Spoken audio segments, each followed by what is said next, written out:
제가 말씀을 전하기에 앞서서 하나님께 회개를 먼저 하고 말씀을 전하려고 합니다. 그 회개의 내용은 제가 새벽 예배를 너무 방학이 길어져 가지고 새벽 예배를 한 번도 거의 안 나왔었는데 말씀 딱 시간표가 되니까 이렇게 말씀을 전하는 이 한 번이 이 자리 가운데 처음으로 또 이게 나온 거를 또 하나님 앞에 회개하면서 정말 이 말씀을 준비하면서 너무 하나님 앞에 죄송하고 회개를 많이 했습니다. 제 아내 되신 김주희 집사님이 어떻게 새벽 예배 말씀인데 그 전날까지 새벽 예배를 한 번도 안 가냐, 교만한 거 아니냐라는 말을 하면서 정말 제 스스로도 교만하다고 많이 생각했습니다. 하나님께 회개합니다. 오늘 시편 130편과 131편이 그런 의미로 저에게 해당되는 말씀이구나라는 것을 많이 깨달았습니다.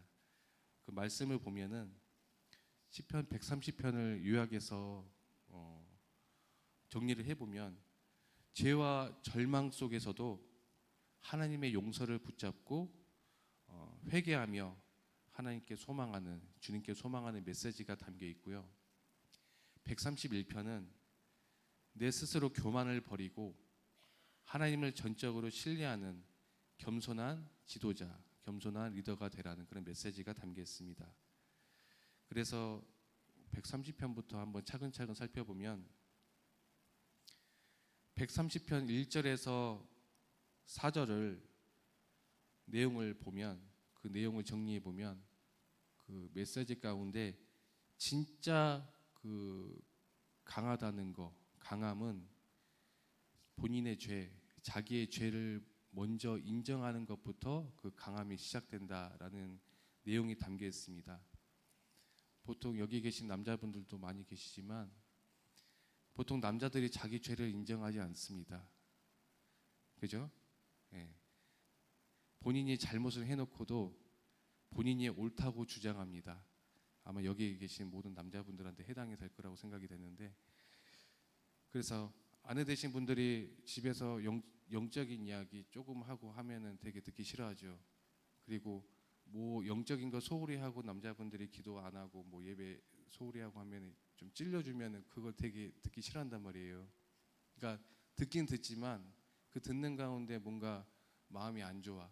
그래서 조금 화를 내거나 또는 그 소리에 약간 좀 듣기 싫어서 이렇게 피하거나 그러긴 하는데, 그래서 남자분들이 자신의 어떤 그런 자존심도 있고 그리고 본인의 약점을 숨기고 또 괜히 이렇게 강한 척 하려고 하죠, 아내 앞에서. 제 아내도 어떤 상황 가운데 저한테 그런 이야기를 많이 찔러주는 이야기를 해요.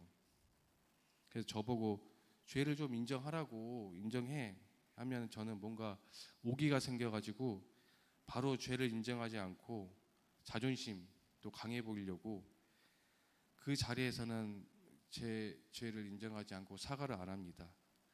근데 돌이켜보면은 아내는 아내한테 하라는 그 인정하라는 그 메시지가 아니라 하나님 앞에 그 죄를 인정하면서 하나님께 하라는 건데, 저는 제 아내한테 하라는 그런 착각을 하고 있었던 거죠. 그래서 우리가 정말 영적으로 소홀히 한 부분이 많다면은 하나님 앞에 내 죄를 인정하고 하나님께 돌아가라는 그런 내용으로 이제 알아듣고 그렇게 회개하고 있습니다. 저도.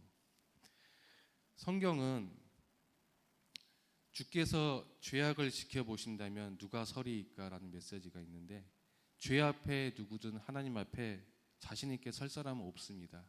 본인의 죄가 있기 때문에. 그러므로 우리가 죄를 인정할 때 비로소 하나님의 용서와 진짜 힘을 얻는다고 말하고 있습니다. 강한 남자는 자기 잘못을 숨기지 않고 하나님 앞에서 고백할 줄 아는 사람입니다. 우리 모든 남자 성도님들은 자기 죄를 인정하고 아내분들이 옆에서 자꾸 송곳처럼 찔러주면 그 말을 잘 듣고 하나님 앞에 바로 서시기 바랍니다. 아멘. 두 번째로, 기다림이 곧 리더십이다. 그 말씀이 시편 130편의 5절부터 6절 그 말씀인데, 보통 남자들은 문제 해결을 빨리 하고 싶어 합니다. 뭔가 문제가 생기면, 상황이 오면 그게 빨리 해결되기를 원해요. 그러면 안 그러면 일하는 가운데 자꾸 생각나고 뭔가 염려, 걱정, 불안이 자꾸 몰려온다는 거죠. 그런데 우리 믿음의 사람들은 오늘 여기 말씀처럼 파수꾼이 새벽을 기다리는 것처럼 하나님은 기다릴 줄 아시는 분이기 때문에 우리가 기다림의 시간표가 필요하다. 그래서 우리가 기다리는 것도, 인내하는 것도 과정이라고 생각합니다. 그래서 기다리는 과정 속에 우리들도 신앙도 성숙해져 가고 성품도 성숙해져 간다고 생각합니다. 또한 뭐 여기 목장 사역하신 분들, 이렇게 말씀 사역하신 분들도 계시겠지만은, 그룹의 리더들은 조급하게 끌고 가는 것이 아니라 하나님께 응답을 기다리면서 공동체를 믿음으로 이끄는 것입니다. 조급하게 끌고 간다고 해서 빨리 이렇게 부흥이 되고 되지는 않습니다. 저 또한 어떤 문제가 생기면은 조급하게 빨리 해결하고 싶어하는 어떤 그런 성격이 있는데, 이 자리에서 저의 잘못과 죄를 회개하며 또 회개할 게 있는데 고백할 이야기가 있습니다. 저는 전기공사 직업을 가지고 있습니다. 공사를 하다 보면은 자재가 많이 들어가요. 그래서 자재가 많이 들어가서 오늘 이렇게 또 자재 그 내역을 또 항상 주희 집사님한테 이거 입금해달라고 이렇게 카톡을 보낸단 말이에요. 그 거래 명세서를. 그러면 그렇게 입금해주고 이번에 또 자재가 많이 들어갔네, 금액이 크네, 이제 그런 거를 보면서 항상 월 고정 지출을 이제 생각을 하고 있는데, 근데 이 자재라는 부분이 월 고정 지출에 또 이렇게 많은 비중을 차지하기 때문에 그래서 항상 자재값을 입금해주면서 걱정을 많이 하고 있죠. 근데 주희 집사님이 때마다 자재값을 입금해주면서 이번 달은 나가는 게 지출이 너무 많아서 통장 잔고가 바닥이다 라는 말을 들으면, 아침에 그 말을 듣거나 또 이렇게 전날 말을 들으면, 그 다음날 저는 이제 공사 현장에서 일을 하다 보면 잔고가 없어? 막 거기에 막 저기 시달려요. 이제 어떡하지? 이제 뭐 아직 들어온 일이 없는데, 그러면은 또 이제 막 계산을 하게 되고 큰일이네. 이제 그런 거를 걱정하고 염려하고 막 또 이제 불안해하지는 않은데 염려하고 있죠. 근데 더 벌어야 되는데 어떡하지? 조금 작게 시달리긴 하고 있습니다. 그래서 언젠가부터 잔고를 안 알려줘요. 이제 그냥 늘 이렇게 뭐가 입금이, 뭐 업체나 아니면은 고객이 입금이 들어오면은 얼마 입금액 하고 잔액이 뜨거든요. 근데 그걸 지우고 항상 보내요, 저한테 카톡으로. 그러면 안 하는 게 저도 마음이 편하거든요. 알고 있으면 또 이거밖에 없어? 그러면 또 이제 어떡하지? 걱정하거든요. 그런데 없는 와중에 또 자재 나갈 일이 또 생겼어요. 이제 이번에도 막 100단이야 막 이제 커. 이제 그러면 어떡하지? 그래서 아내 모르게 잔고가 없다는데 보험 약관 대출을 받아야겠다. 그래서 보험 약관 대출을 상의도 안 하고, 어차피 나갈 건 나갈 거니까 2번, 3번 정도 했어요. 그러고 나서 이제 업체한테 자재비를 입금했거든요. 잔고가 없어도 솔직하게 아내한테 자재가 또 나간다 이야기하면 될 것을 저 혼자 무리 안 가는 선에서 해결해 보려고 숨기면서까지 죄를 만들었습니다. 이거는 최근에 발각됐습니다. 아내가 상심이 많이 컸습니다. 그런데 긍휼한 마음으로 하나님의 관점에서 바라보며 용서해 주셨습니다. 그래서 문제와 상황 가운데 우리가 파수꾼이 새벽을 기다리는 것처럼 하나님의 응답을 기다리며 믿음을 지키는 것이라고 깨달았습니다. 내가 앞서서 미리 해결해 보려고 기도하지도 않고 해결하는 것은 올바른 성령 인도가 아닙니다. 하나님의 응답은 늦어 보일지라도 반드시 오기에 우리는 인내하는 믿음이 필요합니다. 그렇게 깨달았고요. 세 번째로 이제 131편의 1절을 보면 겸손히 리더를 세운다라는 메시지를 전하고 있습니다. 남자는 보통 우리 남성님들은 자꾸 스스로 높아지고 싶고 더 큰 것을 이루려는 욕심이 있습니다. 그러나 이 시편 기자는 내 마음이 교만하지 아니하고 큰 일과 오묘한 일을 힘쓰지 않는다고 고백하고 있습니다. 저 스스로도 겸손하지 못하고 교만한 마음이 가득합니다. 이제 일을 하면서도 9년간 그런 다양한 인테리어 업체들을 통해서 제가 할 수 있는 그런 공사 기술의 그 분야가 많아졌는데, 이제 가끔 막 현장에서 뭐 상가나 아파트 현장에서 이렇게 업체들을 많이 만나는데, 그냥 조명 설치만 하는 업체 또는 인테리어 조명만 하는 그런 업체들을 만나다 보면 제 스스로 그냥 교만해져 가지고 아는 척을 많이 합니다. 이건 그렇게 하는 게 아니에요. 뭐 이렇게 제가 알려주려고 하고 그런 거를 막 아는 척 많이 하는데, 스스로도 이거는 이렇게 하는 게 아닌데 정석을 모르네. 막 그렇게 막 교만한 마음으로 내색은 하지 않지만 속으로 생각하면서 일하는 사람들을 비웃기도 했습니다. 그런 부분이 내가 처음 이 일을 시작했을 때 어땠지라는 걸 좀 돌이켜 봤습니다. 그리고 직장에 첫 출근할 때 내가 어땠지? 라는 걸 생각하면서 스스로 반성을 많이 했습니다. 또 겸손하지 못한 부분이, 우리 교회 성도님들이 처음 보시는 분들이나 저랑 대화를 한 번도 안 해보신 분들이 처음 대화했을 때 저의 인상이 차갑다, 뭔가 좀 말 걸면은 약간 무섭다, 제 인상이 이게 인상을 쓰고 싶어서 그런 게 아니고요, 그냥 생긴 거예요. 이게 둘째를 키우면서, 서울을 키우면서 하나님이 잘했다고 상금 주신 거거든요. 이게 그러니까 이제 뭔가 이게 인상 때문에 약간 차가워 보일 수도 있는데, 다가가기 어렵다는 그런 말을 종종 들을 때가 있습니다. 나는 그러려고 한 게 아닌데, 그런 적 없는데, 그런 생각으로 말한 것이 아닌데 이게 오해가 될 수 있구나라는 걸 알아서 모든 말과 행동 속에 예수님처럼 겸손한 마음을 가지고 따뜻하게 행동하고 말해야 되겠다는 걸 좀 깨달았습니다. 또 하나 깨달은 게, 가정과 여러 공동체 안에서 진짜 존경받는 남자는 겸손한 남자라는 것을 알게 되었습니다. 131편의 2절부터 3절입니다. 젖된 아이처럼 의지하라. 한 집의 가장은, 여러분들의 그 남편 되신 분들이나 아버지 되신 분들이 강한 것 같아도 남자는 늘 책임감과 무게에 눌려서 뭐 신앙으로 극복하고 있지만 불안합니다. 그러나 하나님께 우리가 자신을 맡길 때 젖된 아이처럼 평안해질 수 있습니다. 저희 막내 결이가 지하 주차장에서 이제 혼자서 막 이제 걷다가 자동차 굉음 소리가 확 나요. 이제 그 지하 주차장 이제 올라가려고 이제 막 이렇게 저기 소리 나면은 얘가 저한테 아빠 안아 막 그런단 말이에요. 그러면 제가 얼른 또 안아줘요. 그럼 얘가 약간 좀, 그 전엔 엄청 불안해했다가 제가 안아주면은 되게 평안하거든요. 얘가 그런 것처럼 하나님께 자신을 맡길 때 젖된 아이처럼 평안해질 수 있습니다. 우리가 모든 걸 주님을 의지하고 모든 걸 하나님 앞에 맡길 때 우리 스스로도 평안해질 수 있습니다. 그리고 진짜 자유와 평안은 하나님을 신뢰할 때 옵니다. 신뢰할 때. 저의 간증을 해보면 저는 새로운 도전에 대한 불안, 염려가 많습니다. 결혼하고 나서 어머니와 따로 이제 살게 되면서 정왕동 그쪽 영남 4차에 살다가, 그때 이제 105신도시가 막 처음으로 막 분양 시작하고 막 할 때였어요.